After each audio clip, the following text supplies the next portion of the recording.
Mga kaibigan, meron akong re-reviewing power bank para sa inyo. Bago natin i-reviewin ang power bank na to, ay i-unbox muna natin siya. Ito na yung video kung saan ina-unbox natin yung KK Sky 20,000 mAh na battery. Yan, sa box pa lang mga kaibigan, siya ay balot na balot. So, wala tayong problema doon sa box niya, and yung power bank mismo, ang masasabi ko, yung na-unbox siya ay napakalinis po nung itsura niya, no? Tulad niya ng sinabi ko kanina mga kaibigan, ang power bank sa first expression ay malinis, maganda, at kakaiba yung texture, yung pagkakagawa rito mga kaibigan. Napakaganda ng power bank na to. Ang next naman natin mga kaibigan ay tignan natin kung ilan yung lumalabas sa USB-A niya. So ito yung type C,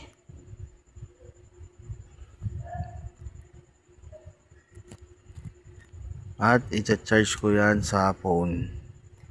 Ayan mga kaibigan, na may nakikita na tayo sa screen doon sa may kulay itim na kwadrado na yun, yung USB tester na yun. Naglalabas siya ng 9 volts mga kaibigan. So okay siya sa cellphone, no? So, 1.6, 1.5 ang kanyang nakukuha na ampere. Nasa 9 volts siya mga kaibigan. So goods na goods yung pagsubok ko rito, na unang best ko pa lang siyang gagamitin. Then sunod natin yung power bank. Sa power bank is maglalabas kaya ng 12 volts to, kasi meron siyang 12 volts sa output. So ayan, nag green na silang parehas mga kaibigan, at nagcha-charge na yung kulay puting power bank. At dito sa USB tester, makikita natin 12 volts and 1.55 amps yung binibigay niya dun sa maliit na power bank, no? So sa first try, okay pa, okay na okay talaga. From the box mga kaibigan ay nilobat ko tong 20,000 na milliampere na power bank in just 2 days. Ang tagal. Dito sa meter ay nagbibigay ng 12 volts yung charger, kasi fast charger yung ginagamit ko rito. So hintayin natin hanggang sa mapuno mga kaibigan.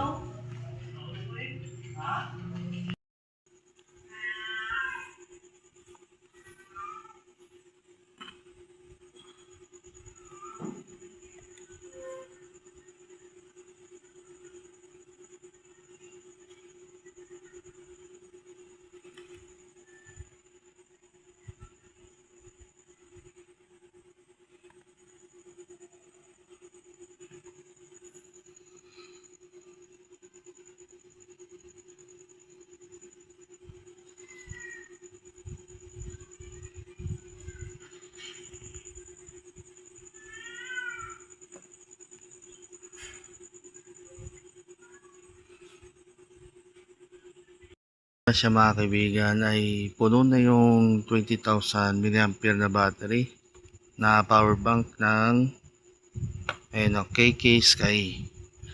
So dito mga kaibigan 00 ampere na siya, 12 volts, tapos yung milliampere na nakarga sa kanya halos 6,000 milliamperes. So dahil sa record na to, mabilis talaga kumarga itong charger. So yan, no, kung mapapansin nyo mga kaibigan ay normal lang yan sa recharging, yung magkaroon ng ganito. So ibig sabihin mabilis magkarga yung charger ko. So kung ganito yung power bank nyo, make sure yung fast charger yung charger, no. So mga kaibigan, ito na tayo. nandito na tayo sa pag di-discharge ng power bank na to. So, ang ginamit ko pala mga kaibigan ay yung hindi fast charging na cord. Hindi ako gagamit ng fast charging cord para ma-indicate natin na kunwari cellphone yung i-charge natin. Kasi katumbas na ito mga kaibigan ng 10,000 mAh ay dalawang cellphone na yan. So, sa 5,000 mAh na cellphone, dalawang beses na to. So, gagamit tayo ng slow charge. Hindi natin i-activate yung kanyang fast charging mga kaibigan. So, expect nyo na matagal-tagal ito. Yan. So, 0-0 tayo. So, malalaman natin dito kung ilan yung mahuhugot na capacity rito mga kaibigan. So, proceed tayo mga kaibigan. Charge natin to. Ayan. So, nagta-charge na siya. Dito mga kaibigan ay mapapansin nyo nasa 5 volts lang siya. Yan. Nasisilaw siya eh.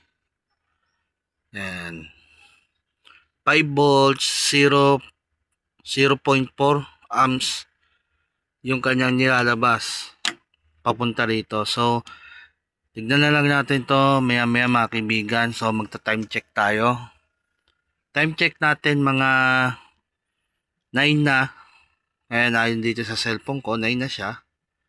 9 ng umaga. So, balikan natin to mga kaibigan. So, ulitin ko lang, gumamit ako ng slow charge. Hindi pang fast charging yung kable. Tapos, indikasyon na dalawang cellphone kasi 10,000 mAh na power bank ito. Okay? Okay? Ayan. Comment na lang kayo sa baba kung may comment kayo. Ha? Sa ginagawa nating test ngayon. So, magre-reply naman ako pag nagko-comment kayo dyan sa baba. Ayan mga kaibigan. Tapos na tayo sa drain test dito kay case kay 20,000 mAh power bank. At di tayo gumamit ng fast charging, no? Normal charge lang. Ayan o. Ayan, normal charge lang siya mga kaibigan. Hindi tayo naggamit ng fast charging. At may remaining pa yung power bank na 28%. Okay. Kasi ibig sabihin, tatlong charge tayo ng cellphone dito mga kaibigan. Ayan o. So, puno na ito. Katumbas ng dalawa. May tira pa tayo. So, ibig sabihin, mga tatlong charge tayo dito. Okay to mga kaibigan. Kasi, pag nalolobat naman yung mga cellphone natin, diba? Di naman kagad-agad mabilis malobat yung mga cellphone. So, legit.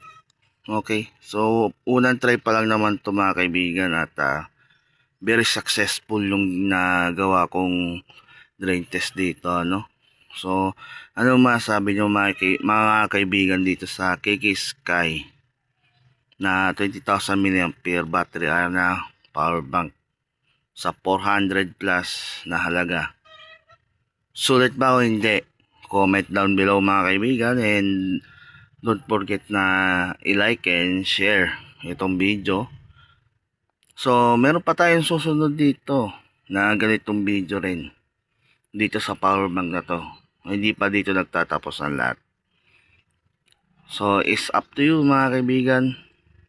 Comment down below, like and share, and dito ko muna puputulin itong video na to.